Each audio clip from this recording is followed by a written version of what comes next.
మా శోభనాపురానికి చెందినటువంటి ఆగిరిపల్లి మండలం శోభనాపురంకి చెందినటువంటి మా వైఎస్ఆర్సీ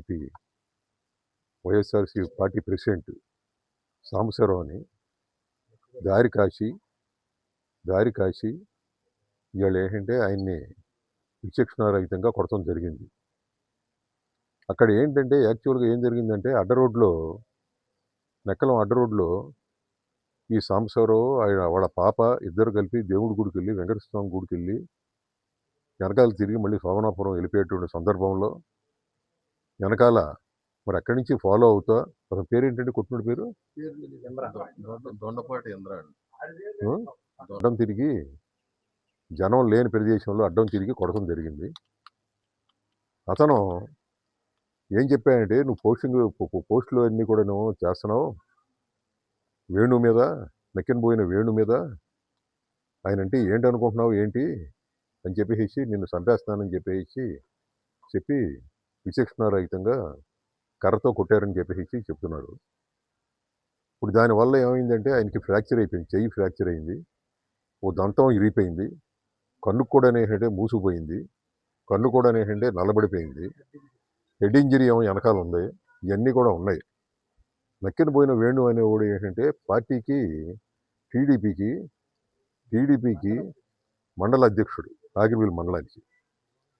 కొండలన్నీ కూడా అతనే దోషేస్తున్నాడని చెప్పేసి అందరూ కంప్లైంట్లు.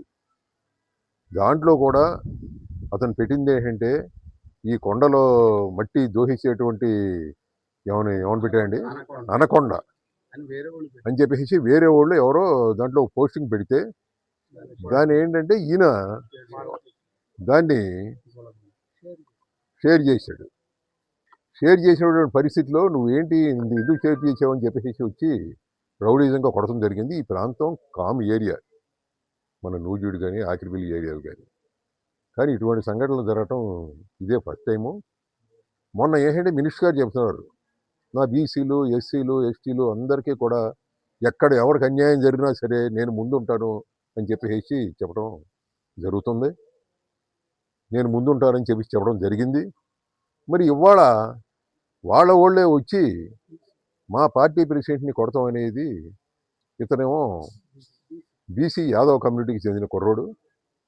ఇతను ఏంటంటే మొట్టమొదటి నుంచి కూడా మా పార్టీ కార్యక్రమాల్లో పాల్గొంటూ ఆయన ఏంటంటే ఆయన్ని మొన్న మధ్యనే రీసెంట్గా పార్టీ ప్రెసిడెంట్ చేయడం జరిగింది శోభనాపురాన్ని. ఇటువంటి వ్యక్తిని, ఓ మంచి వ్యక్తిని ఎవరి మీదకి వెళ్ళేవాడు కాదు. అతను పనులు అతను చూసుకుంటాం ఉంటామే కానీ ఎట్టి పరిస్థితుల్లో కూడా ఎవరి మీదకి వెళ్ళి ఇంతవరకు అతను కొట్టలేదు, అటాక్ చేయలేదు. అటువంటి వ్యక్తిని, మంచి వ్యక్తిని ఇవాళ ఏంటంటే పోయిన వేణు గారు కొట్టమన్నారని చెప్పేసి ఒక అతను వచ్చి కొడతాం అనేది చాలా దురదృష్టకరం. ఇది ఏంటంటే మేము ఖండిస్తున్నాం. ఇప్పుడు అందరూ కూడా ఆకిరిపల్లి మండలం నుంచి కూడా చాలామంది వచ్చారు, నూజివీడు మండలం నుంచి వచ్చారు, టౌన్ నుంచి వచ్చారు, అందరూ వచ్చారు, అందరూ కూడా చూశారు. అతను దంతం విరిగిపోయింది, చెయ్యి ఫ్రాక్చర్ అయిపోయింది. ఇతని మీద సీరియస్గా మరి కేసు వాళ్ళిద్దరి మీద కూడా బుక్ చేయాలని చెప్పేసి మేము ఖచ్చితంగా కోరుతున్నాం. పోలీసులకు కూడా విజ్ఞప్తి చేస్తున్నాం. దీన్ని ఏంటంటే మీరు ఏంటంటే దీన్ని తాత్సారం చేయకుండా మరి ఇమీడియట్గా ఈ కేసుని ఏంటంటే 307 వేసేట్టుగా మీరు దాన్ని చూడండి. ఎందుకంటే చెయ్యి ఇరిగిపోయింది, దంతం కూడా ఊడి కింద పడిపోయింది. అది ఎవరు చెక్ చేసినా సరే వాళ్ళు తెలిసిపోద్ది. చెయ్యం ఫ్రాక్చర్కి కనబడుతుంది, తర్వాత హెడ్ ఇంజరీ కూడా ఉందని చెప్తున్నారు. అది ఇప్పుడు విజయవాడ హాస్పిటల్కి తీసుకెళ్ళడం జరుగుతుంది. ఇది 100 బెడ్ హాస్పిటల్, ఇది 300 బెడ్ హాస్పిటల్, ఇది ఏరియా హాస్పిటల్. కానీ దీన్ని ఇంకా మెరుగైన ట్రీట్మెంట్ కోసం విజయవాడ పంపిస్తాం జరుగుతుంది. మరి దీనికి ఏంటంటే ఇమీడియట్గా పోలీసులు యాక్షన్ తీసుకోవాలని నేను కోరుతున్నాను. గ్రామ పార్టీ అధ్యక్షుడు అతను పొద్దున్నే ఇవాళ శనివారం కదా గుడికి వెళ్ళి వాళ్ళ అమ్మాయి ఆడు దర్శనం చేసుకుని వచ్చేటప్పుడు మా ఊరు అడ్డ రోడ్డు దగ్గర ఎవరో కాపు కాసి కొడతాం జరిగింది. వచ్చి నేను అతన్ని అడిగితే ఇట్లా పలానా పోస్ట్ గురించి నన్ను ఆ విధంగా కొట్టించాడు అన్నాడు. అక్కడి నుంచి ఆగిరిపల్లి పోలీస్ స్టేషన్కి వెళ్ళి ఈ దెబ్బలో ఎస్ఐ గారికి చూపించి గవర్నమెంట్ హాస్పిటల్కి రావడం జరిగింది.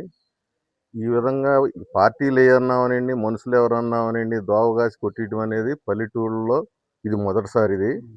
ఇది ఈ విధంగా దోవగాసి కొట్టడం అంటే చంపడంతో సమానం. దీన్ని తీవ్రంగా పరిగణించి మా ఊర్లో కూడా ఊరందరినీ పిలిచి ఈ విధంగా చేసిన మనిషి అయినా తగిన పైచితాపం అయ్యేటట్టుగా పురమాయించేటట్టుగా మాట్లాడదామని అనుకుంటున్నా మీడియా వరకు